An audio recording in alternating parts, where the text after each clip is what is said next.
What's up you guys, it's Deep over here and today I'm going to show you how to give this watercolor painting effect to your photos in Photoshop. Now if you guys also have any tutorial requests then you can drop them in the comments below. We will surely try to create videos on those as well. Also if you want to keep learning how to create such cool things in Photoshop for free, then make sure you smash that subscribe button if you haven't already. So without wasting any more time of yours, let's get started.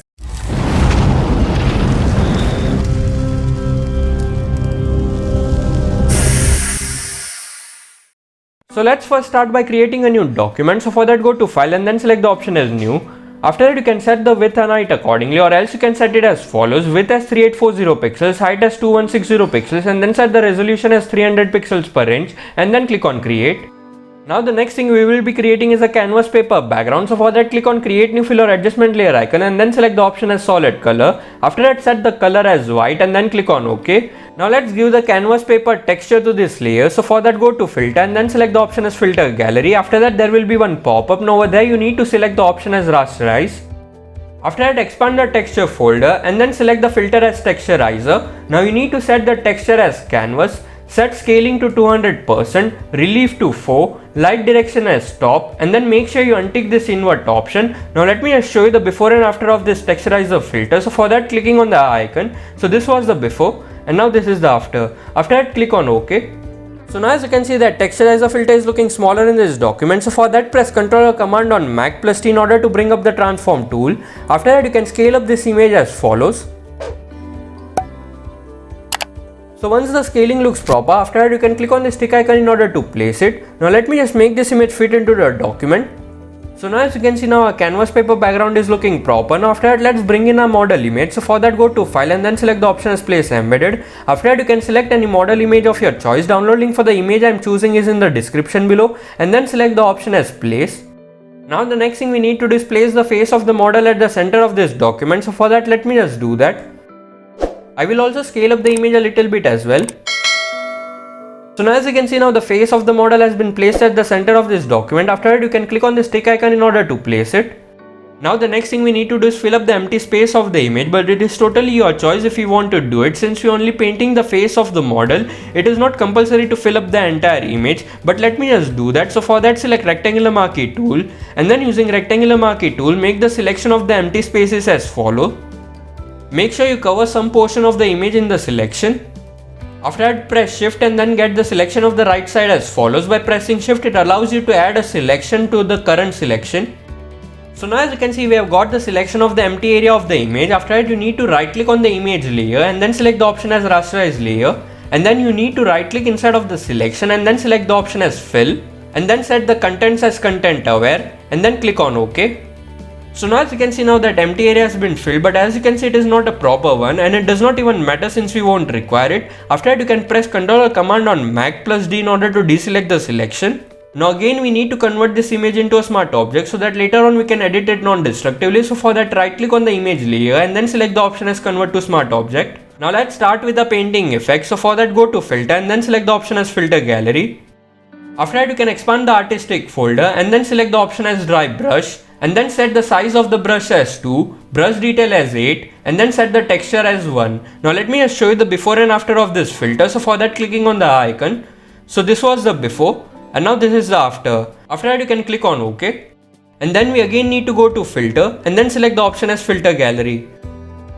Now over here instead of this dry brush filter you need to select the cutout filter and then set the number of levels as 8, edge simplicity as 0, edge fidelity as 2. Now let me just show you the before and after of this effect. So for that clicking on the icon. So this was the before and now this is the after. After that you can click on OK. Now for the recently applied filter we need to change the blend mode of it. So for that double click on the filter blending options icon and then change the blend mode of this filter to soft light and then click on OK.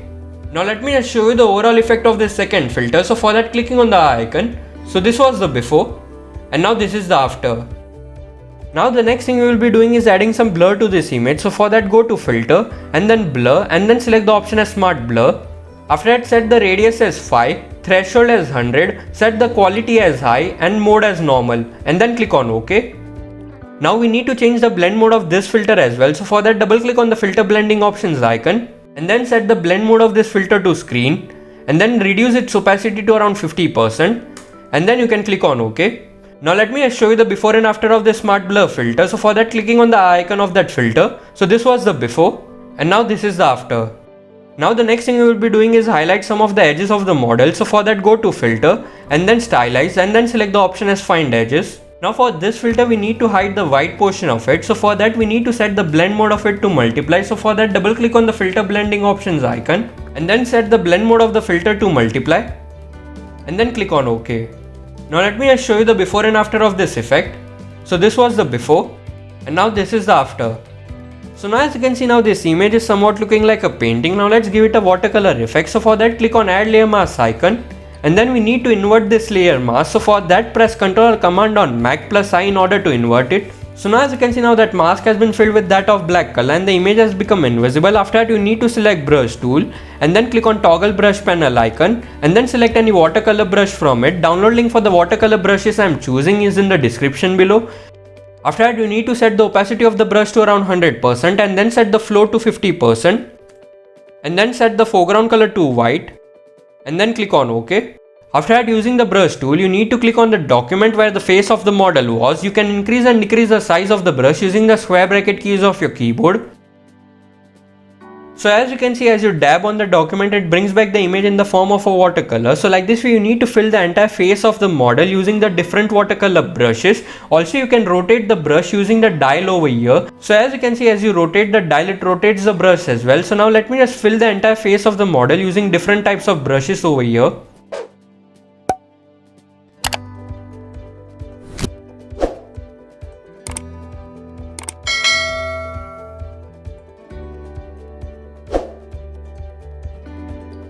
Now for the edges over here, I would like to reduce the flow of my brush to around 25% and then I will continue painting.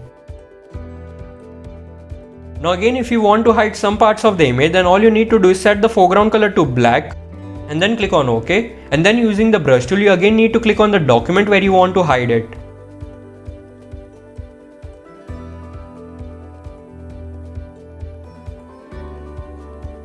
So now you guys can take your own time in order to create the perfect effect. I've created it in a hurry because of this video. Now let me just click on this cross icon in order to minimize the brush panel. So yeah, that's it guys, that's the final image. I hope you guys like this video on how to give this watercolor painting effect to your photos in Photoshop. Now if you guys like this video, then give us a thumbs up. It helps the YouTube algorithm in spreading the video. Also you can share it to the ones who might be interested in such videos and subscribe to the channel for more videos in Photoshop. Thanks for watching. Bye bye.